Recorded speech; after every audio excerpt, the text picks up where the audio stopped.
The armour was made in the royal workshops at Greenwich, somewhere in the early 1550s. It appears to be an armour that was made for William Herbert, 1st Earl of Pembroke, whose first wife, Anne, was the sister of Catherine Parr, who was one of the wives of Henry VIII.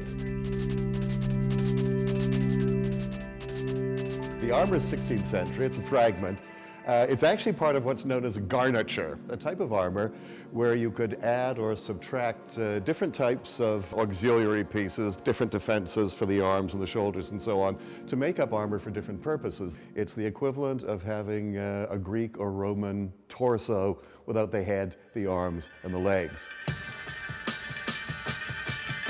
The armour was part of the contents of the ancestral armoury of the Earls of Pembroke at Wilton House. In the years after World War I, the contents of Wilton House were sold. Thank goodness Charles Corelli, who was the director of the Royal Ontario Museum of Archaeology, was able to get this fragment here.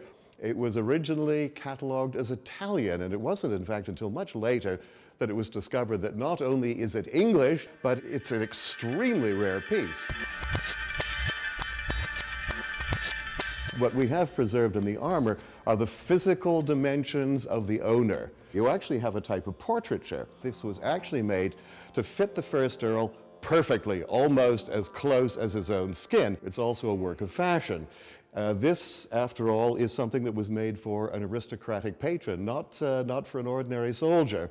So this has a certain cachet about it. It has all of the features that you could associate with civilian dress of the same period.